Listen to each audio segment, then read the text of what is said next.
Good day. I am Mark Nefchan from Section C1, and welcome to my TED Talk about Can You Make Rizal Obsolete? Before I start, I would like to be honest first. Hearing the word obsolete made me wonder and confused since it is a new word to me.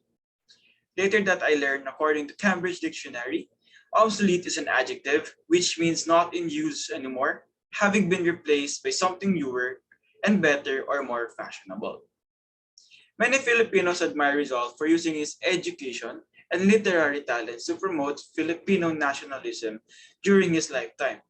Instead of relying on his own quiet but effective method of increasing awareness that the Philippines should be free from Spanish oppression and domination, he did not resort to violence. Rizal's writings are significant in the past and today, making him immensely relevant.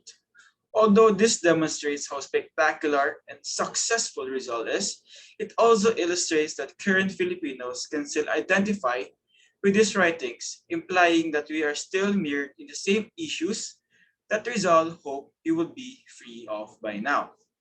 Rizal must be rendered obsolete by the current generation. True reverence for Rizal comes from making his aspiration a living reality for us, not dreaming the same dreams he did for the Philippines. That is not the case since we are locked in the same mental colonization, accepting the same corrupt and abusive politicians. We lack even the smallest love for our nations to be inspired to act against the injustice, dishonesty, and gross abuse of power that Filipinos continue to face. Even though results words showed what we should do, we are still doing nothing.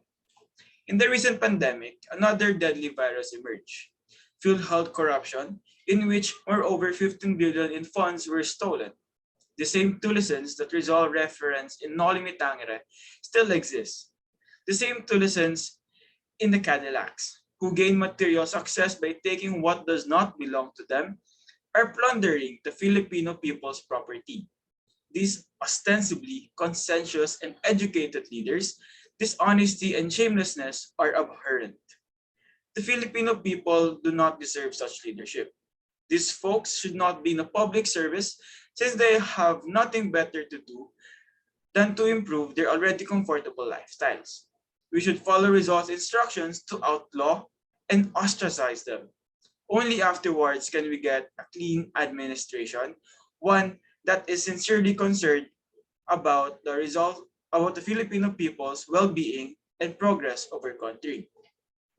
Making Rizal obsolete implies that it is no longer appropriate or valid in the Philippines' current conditions. As a result, his beliefs and principles are still true today, implying that we as a Filipino haven't made any substantial adjustment in the last 100 years. To do so, we must eliminate and we must eliminate the faults of the modern society so that results lessons will not be in vain, but will become what they are intended to be. A mirror of the past and the future Philippine society will be manifestation of results goal. In doing this, people will be more aware the connection of our past and to our present one. By means of accepting it, people will be able to see reality of the significant event as this would help every individual see the conditions around us. To dig deeper into the contribution of Rizal to our society, how effective his works are, and their validity lasts all the time. Again, I am Mark Chan, and this is the end of my TED Talk. Thank you.